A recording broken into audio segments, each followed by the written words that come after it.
Bueno, estamos viendo aquí un debate que se produjo en la estación de televisión Al Jazeera. Por supuesto, ella no vive, ella vive aquí en los Estados Unidos. Más adelante ampliaremos sobre quién es y qué se discute, pero quiero presentar a mis invitados. De verdad que es un placer para mí tener aquí a César Vidal, que es un escritor, historiador español, al que yo le agregaría que es un teólogo, un erudito, sin duda de ninguna clase, autor de una trilogía que tiene Buda el Príncipe, es uno de los libros, Jesús el Judío, que es ya un título para mí provocador o sugestivo. Provocador y con toda razón. Y este libro que tengo aquí, que es Mahoma, el Guía, que es una propuesta de entender a Mahoma desde el desconocimiento que Occidente tiene sobre una figura que ahora se nos acerca por caminos tremendos. Muchísimas gracias por estar en el programa. Y tenemos también aquí a Daniel Rivera, que es un experto en lenguas árabes y que nos ha acompañado también en español a lo largo de muchos programas. Y creo que esta vez me da la impresión, por lo que he leído suyo, por lo que he visto, por las veces que has estado en el programa, que tienen ideas distintas. Mi primera pregunta, César, es la siguiente. A veces da la impresión de que Occidente está pensando que puede entenderse con el mundo musulmán o con el Estado Islámico, que no es lo mismo, por supuesto, ¿no? Porque a fin de cuentas todos creemos en el mismo Dios. Y le he escuchado decir a usted que no, que estamos equivocados. Bueno, vamos a ver, yo creo... Podríamos aceptar por vía de hipótesis que creemos en el mismo Dios, judíos, cristianos y musulmanes, y sin entrar en mucha discusión acerca de esto, con los matices que se quieran contar. ¿Podemos entendernos con el Islam? Depende. Yo creo que depende. Es decir, yo no creo que sea totalmente imposible el entendimiento con naciones que son islámicas.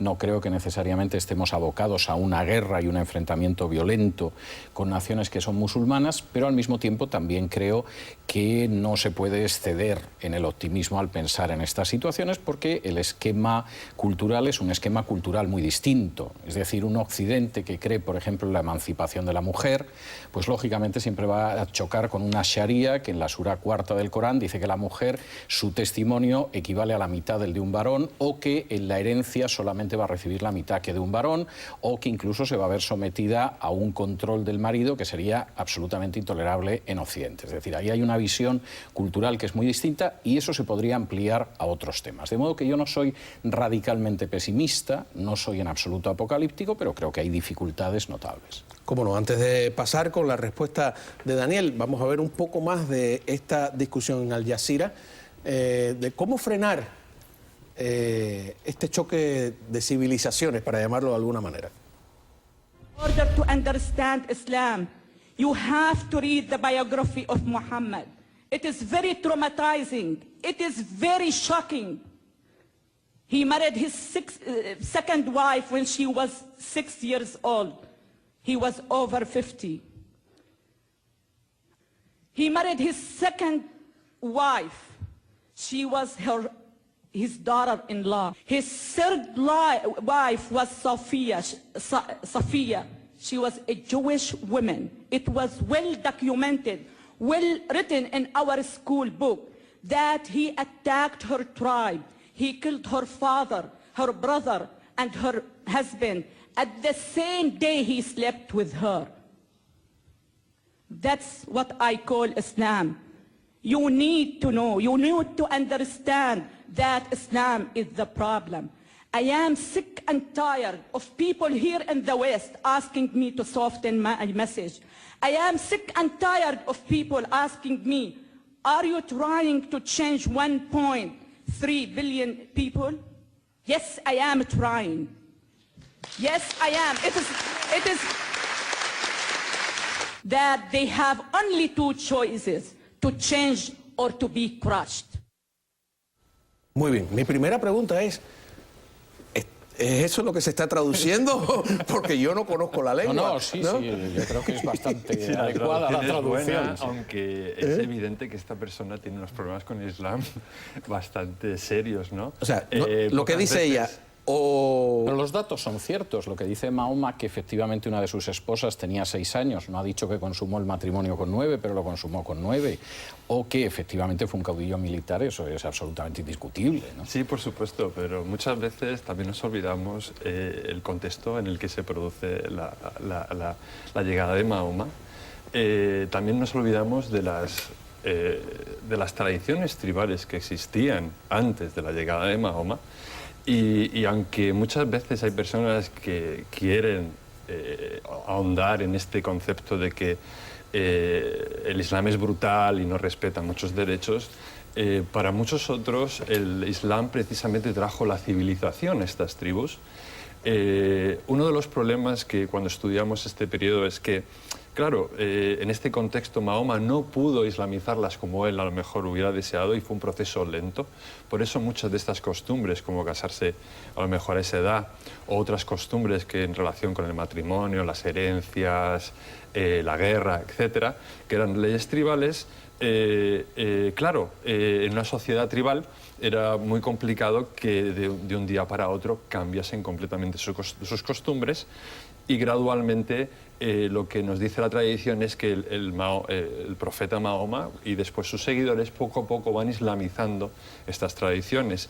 Y ya cuando llegamos al Islam en la época omeya o la época abasí, que ya llega a las ciudades, a grandes centros de civilización, es decir, se expande más allá de la península arábiga, observamos cómo el Islam, a través de la Sharia, curiosamente, empieza a codificar y a preservar muchas tradiciones que habían tribales. Ahora este es el gran problema. Este es el gran problema. Pues muy sencillo, porque claro, vamos a ver, el análisis histórico que presentaba, yo creo que se puede matizar, pero es esencialmente correcto. El gran problema es que esas tradiciones que forman en un momento determinado parte del libro sagrado y canónico, que es el Corán, y toda la conducta de Mahoma, que no está contenida en el Corán, pero que están contenidas en los hadís, no son contemplados por el mundo islámico como algo que sucedió en el pasado. Es decir, por ejemplo, un católico puede pensar que el Papa Borgia era un personaje violento, indecente, inmoral, etcétera, pero no considera que tiene que seguir el ejemplo del Papa Borgia. El gran problema es que la conducta de Mahoma, que es un personaje que se casa con una niña, que tiene un grupo de sicarios que se dedican a matar poetas que son disidentes, que además tiene un ejército, etcétera, etcétera, esa conducta se considera ejemplar y normativa.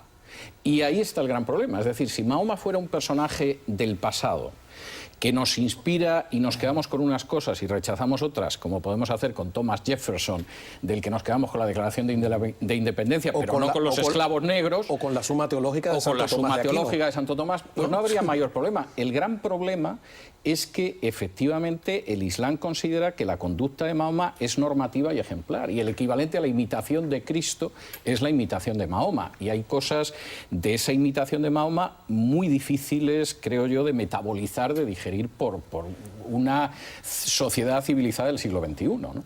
Ahora, aceptando el análisis histórico que creo que con pocos matices estamos de acuerdo, ¿no? Sí, cierto. Estamos discutiendo todo esto, por supuesto, porque renovado lamentablemente por los sucesos de París, mañana, aunque ya se sabe desde ayer, la revista Charlie Hebdo ha decidido volver a publicar una portada en la que, bueno, ellos han dicho que es Mahoma, que dice yo también soy Charlie, y que de alguna manera habla del perdón. ¿Van a ver los musulmanes esta portada como otra provocación? Por supuesto, muchos musulmanes entienden que este tipo de portadas o de caricaturas son racistas, cuanto menos, porque no es solo la cuestión de que vaya en contra del Islam. Para los musulmanes el problema no es el hecho de hacer una caricatura simplemente del profeta. Sino que son iconoclastas. No, es que para el Islam este tipo de imágenes podrían dar lugar a la idolatría. El Islam, el problema que tiene con este tipo de acciones es que no quieren que adoremos a las piedras o que adoremos a una imagen, que adoremos a cosas materiales, ¿no? Entonces, por eso el Islam evita que representemos a Mahoma y a otros, bueno, a Mahoma en especial, ¿no? Y a Dios, ¿no? Pero entonces ahí va la pregunta. ¿El problema es de los que malinterpretan el Islam? Por ejemplo, no, ese es un precepto del Islam. Es decir, la iconoclastia del Islam es obvia, arranca del mismo judaísmo y del cristianismo primitivo, no tiene nada que ver. Ahora, evidentemente, lo que para nosotros es normal, nosotros vemos a una persona que representa a Moisés y a Jesús en el cine, para un musulmán es intolerable porque va en contra de su visión de la iconoclastia. Esto es claro. Yo eso hasta cierto punto no creo que fuera un gran problema, tengo que ser sincero. Ahora sí me preocupa que, por ejemplo, en estos momentos en Irak, siguiendo el ejemplo del profeta Mahoma, se permita el matrimonio con niñas.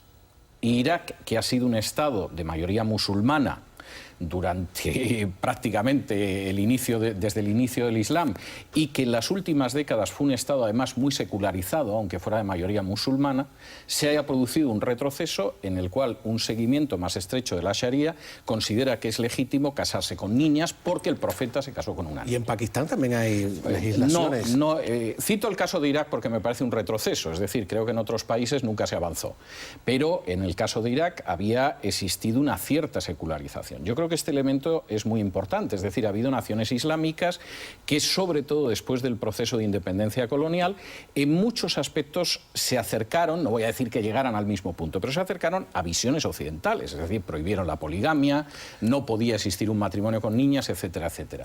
La quiebra de esos estados, pues ha tenido una consecuencia tremenda, como el hecho de que haya avanzado un Islam que es mucho más radical y que pretende imponer la Sharia. Ahora, muchísimas personas podrían decir que los occidentales estamos, desde el punto de vista etnocéntrico, tratando de poner el punto de vista nuestro sobre una cultura diferente. Vamos a discutir eso cuando regresemos de la pausa. Vámonos a ella con un poco la explicación de los hacedores que han sobrevivido a la masacre de la revista, sobre por qué insisten sobre el tema. No era la cubierta que los terroristas esperaban que hiciéramos, ya que no aparece ningún terrorista. Solo hay un hombre llorando, un chico llorando. Es Mahoma, ahí está, lo dibujamos de nuevo, lo siento. Pero el Mahoma que dibujamos es un chico llorando antes de cualquier otra cosa. Los terroristas fueron niños una vez. Ellos dibujaron, como todos nosotros, como todos los niños. Pero un día perdieron su sentido del humor. Tal vez perdieron el alma de los niños que les permiten ver el mundo con una distancia. De eso es lo que trata Charlie Hebdo, de mirar el mundo desde una distancia.